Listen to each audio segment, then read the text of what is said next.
Welcome to the show, 5-Star Fam. I'm AJ.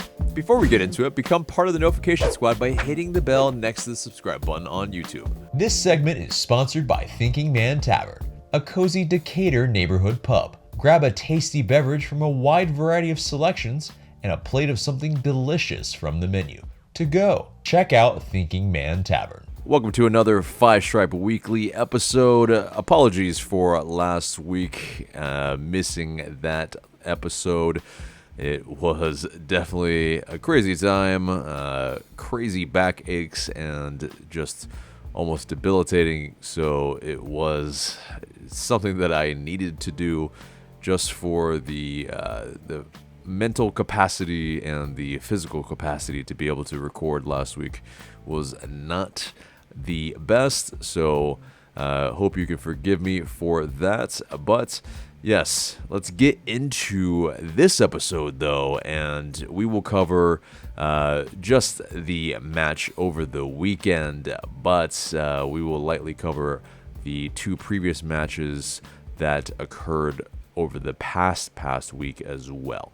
But getting into this match, so against the New England Revolution, it was definitely something, where the Revolution, they're not exactly the best on the road this season, and they've been very up and down for the Supporter Shield winners of last season. So it's definitely a couple of sides that are inconsistent in form in both the Revolution and Atlanta United.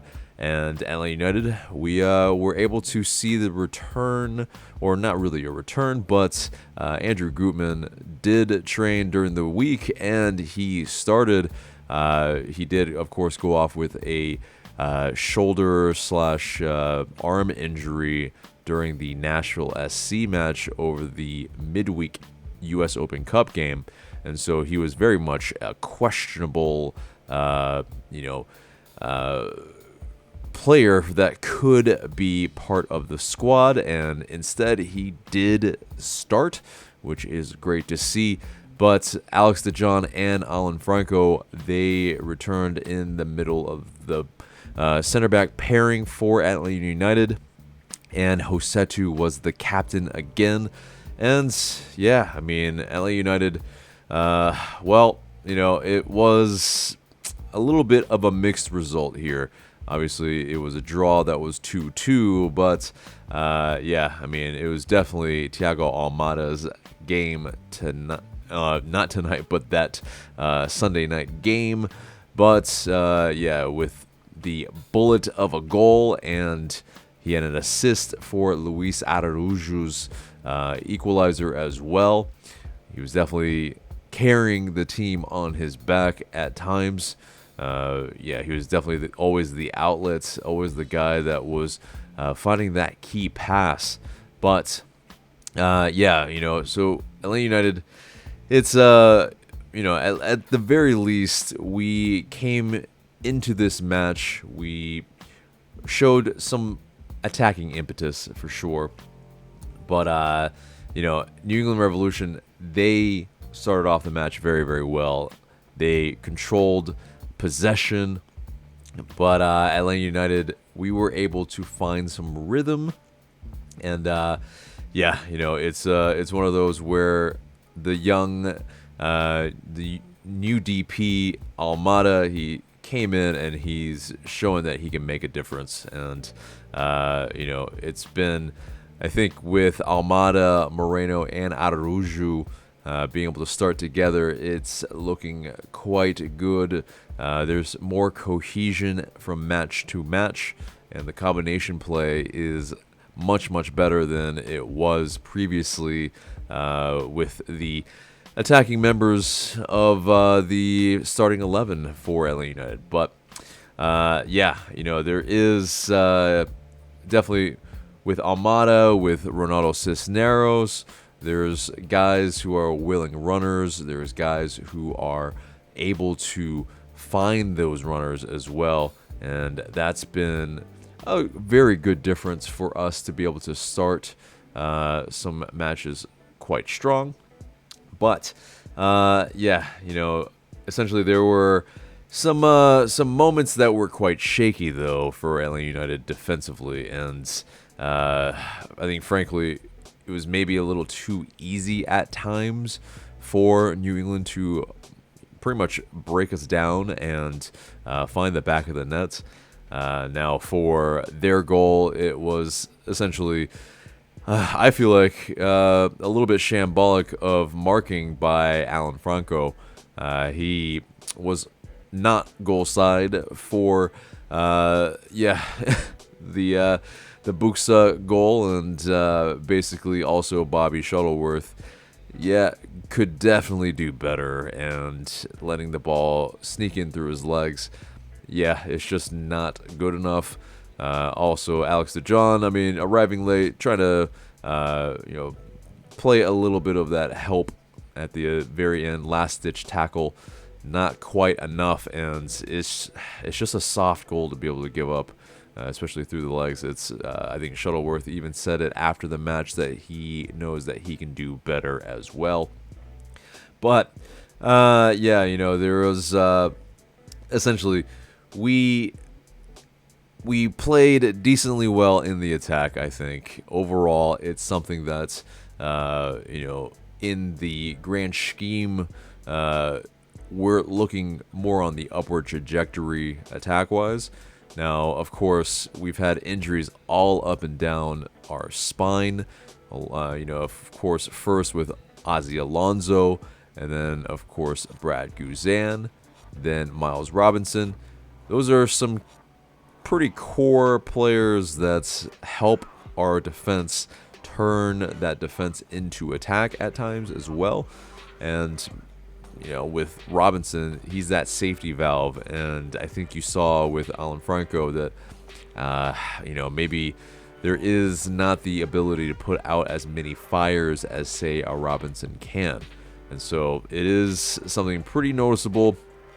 I think you also noticed in this match that their goalkeeper, Matt Turner, he, with good reason, is the U.S. men's national team probable starter, and he had some very good moments where he saved a free kick from Thiago Almada, and it was, he put it on frame. It was something that, oh man, it would have been sweet if he had put that, just a little bit further into the corner, but Matt Turner, he was just equal to the effort from Almada for sure.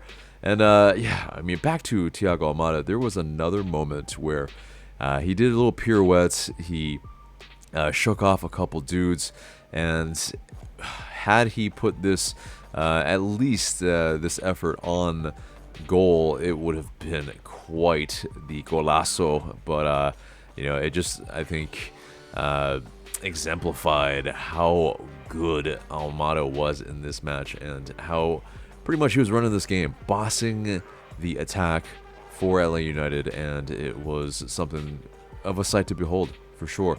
And it's definitely making, I think, a lot of Atlanta United fans more and more excited for the cohesion in the attack. But the worrying parts are how shaky this defense is.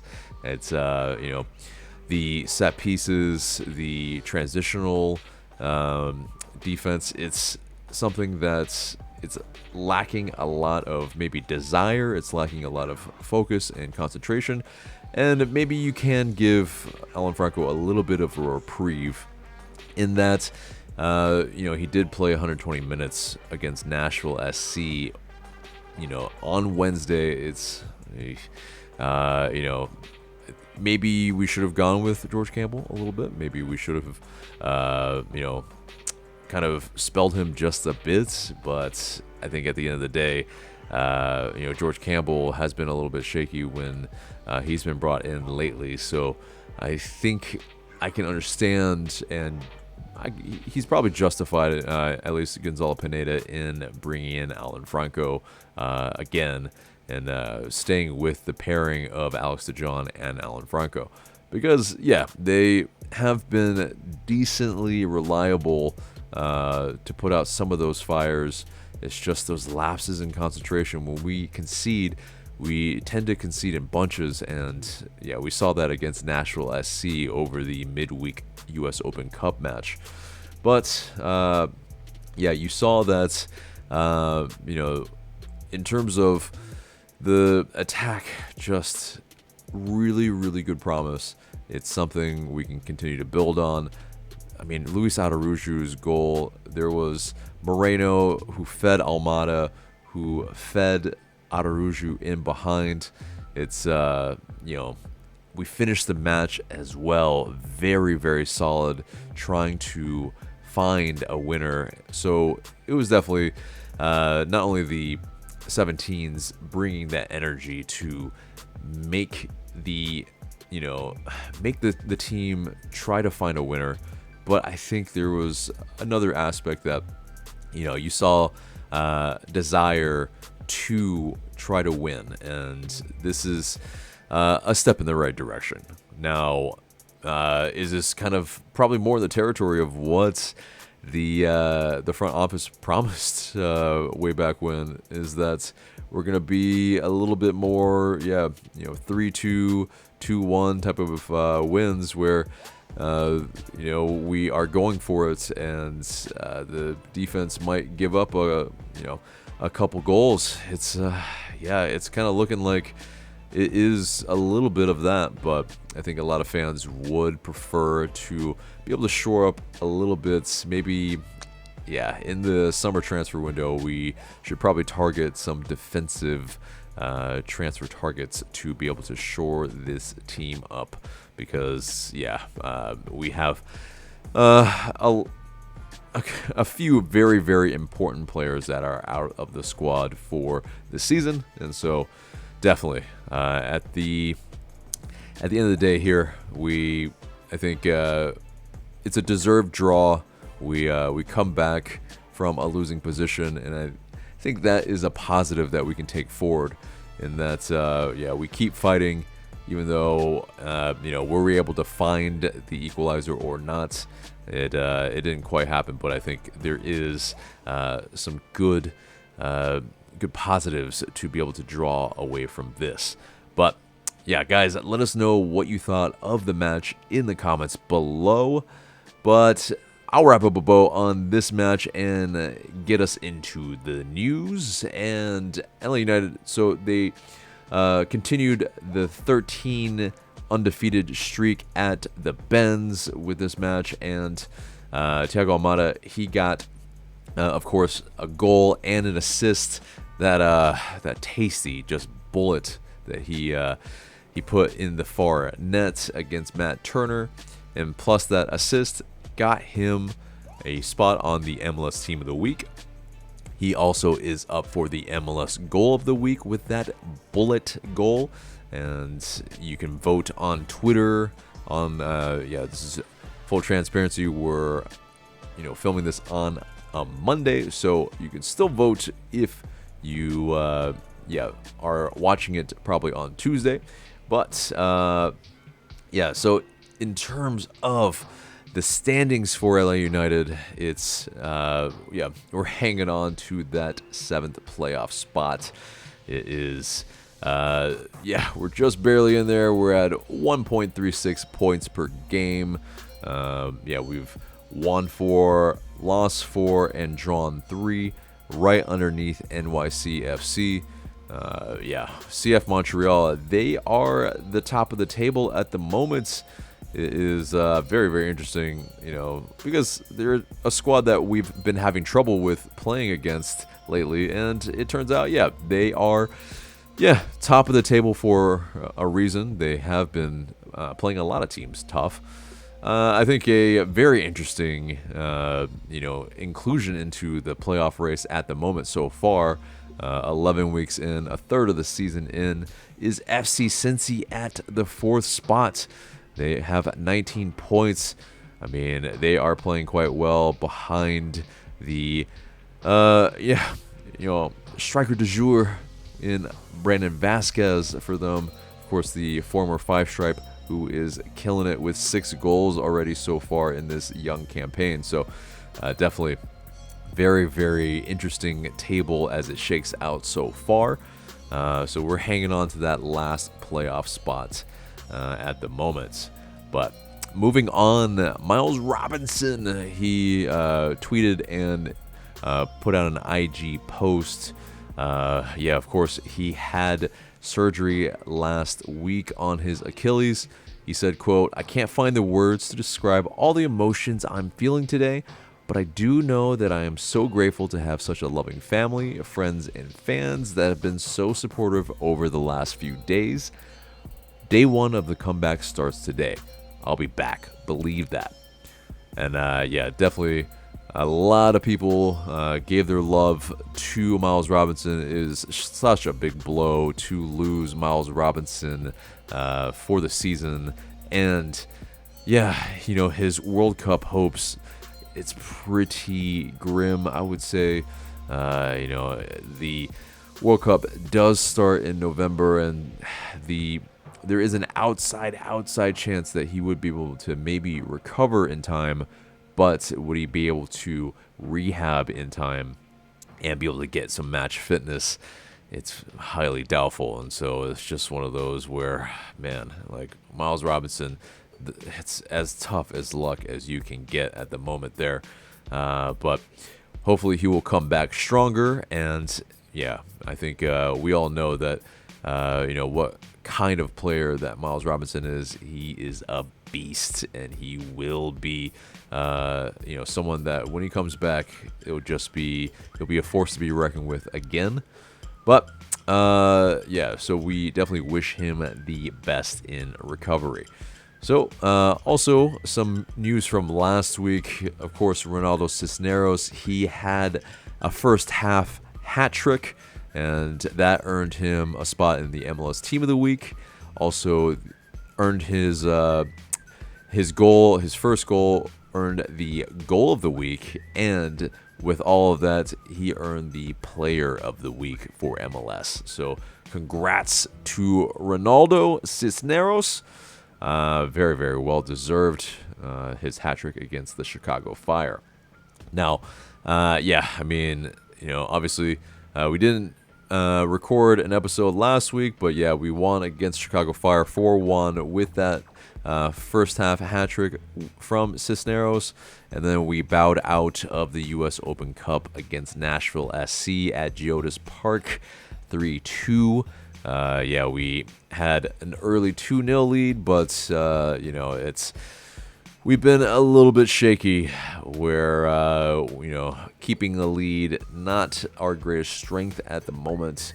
But, after 988 days as the cup holders, we finally relinquished the reins as, those U.S. Open Cup holders. And so, not too bad. Obviously, that's a little bit pandemic aided as well, but still, 988 days. I don't think anybody else is going to have that streak, even if it's not exactly where we wanted 3 years in a row or anything like that. But, last bit of news for this week is that Atlanta United, they might be a front runner for an NWSL team. There's quite a few cities that are in contention, and according to The Athletic, that,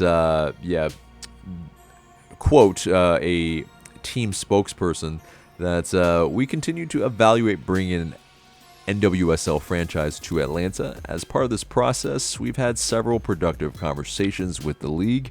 However, we are not in position to provide an update nor a timetable at this time. That was back in March, but now, there might be, an NWSL expansion that's really could incorporate a lot of cities, and Atlanta, would that be something that you would like to see? An NWSL team? Would you support them?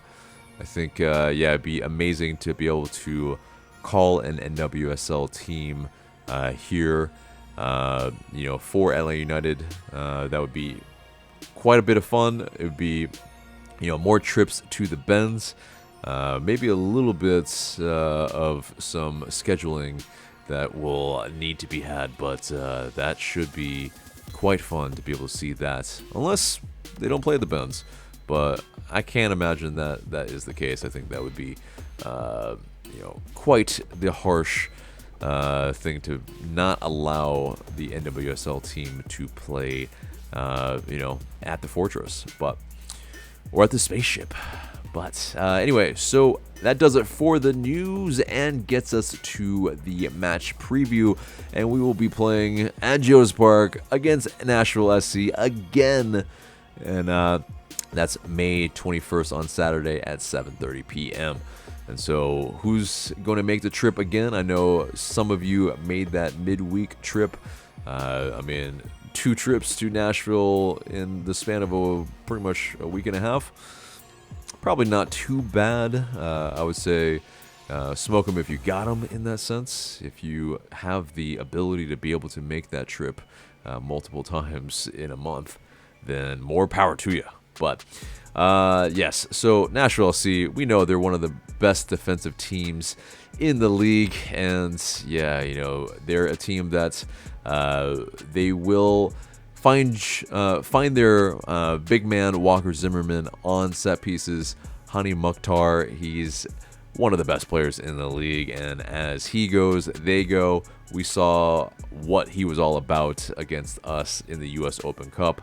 And so all we can really hope is that there is some fatigue from their end, and maybe we can try to capitalize. But getting into some of their key departures from last season, Alistair Johnston and Yonder Cadiz are the 2 notable ones that have left their squad, and 2 key acquisitions. Sean Davis, as we saw against us, he was definitely a guy that, in central midfield was helping pretty much solidify and, kind of calm things down for Nashville SC against us.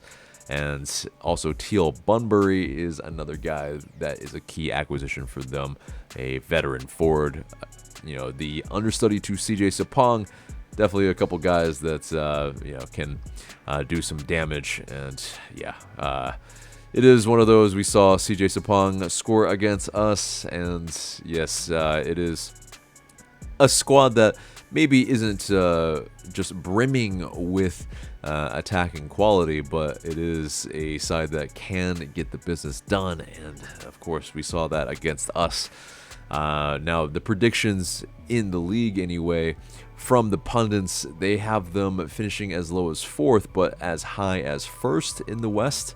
Of course, they moved over to the Western Conference this past season, so it's we'll see them a little bit, but that rivalry just kind of stops in its tracks just a little bit, even though we're only 4 hours away. But we do get some fixtures against them, and this is it. We have this pretty important match, I think, against them. We need to make a statement, I think, to make sure that, we can get a result at least at Utd'S Park.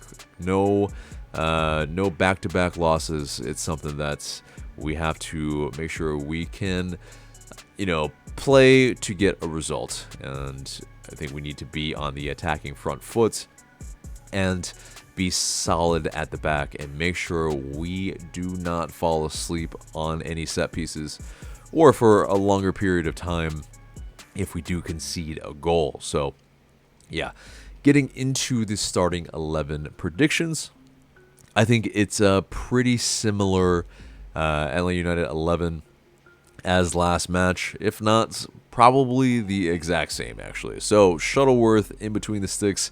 I would love to actually try to see if Rocco Rios Novo can maybe start. I think, when you concede a very shaky goal as Shuttleworth did, I think maybe the understudy maybe should get a chance. But this is too dangerous of a side here that with some big players, I think, I think unit-wise, size-wise. So, maybe Rocco Rios Novo isn't the guy, but Shuttleworth, he will have to, prove himself for sure in this match to continue to see some more playing time. But that back line, Lennon, Franco, DeJohn, and Gutman. And I think Rossetto and Ibarra have been decent as a pairing together. And you have the destroyer, and you have the guy who can pull the strings a little bit in midfield, always be available. I think that has been a decent pairing for the time being. And I think it's going to be the Mac attack up top. So Araujo, or let's get to the what the acronym stands for. So Moreno, Araujo, Almada, and Cisneros. So Moreno on the left, Almada in the middle, and Araujo on the right, with Ronaldo Cisneros at the top of the attack.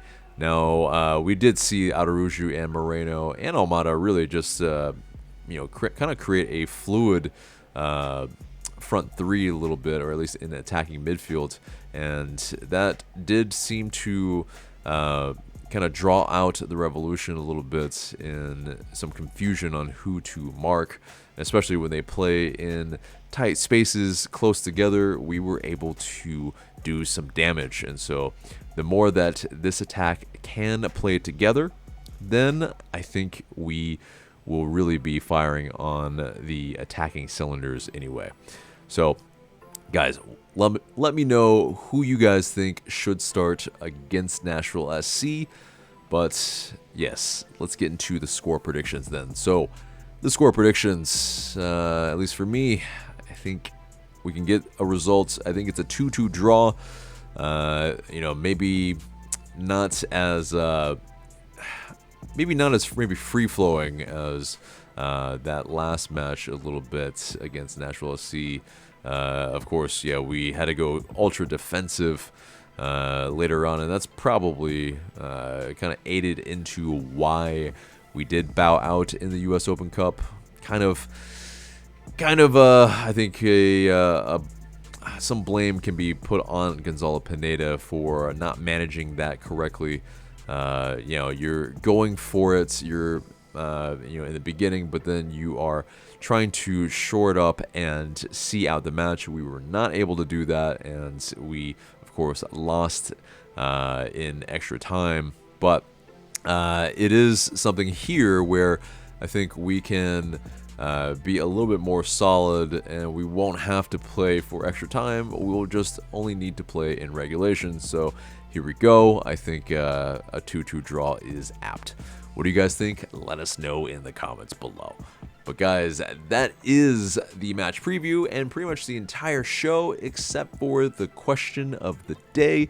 And the question of the day is, can the Mac attack make up for the shortcomings in defense? Let us know in those comments below. Looking forward to what you have to say. So guys, that is the episode. Remember to like, share, comment, subscribe. And I've been AJ. I'll see you in the next video.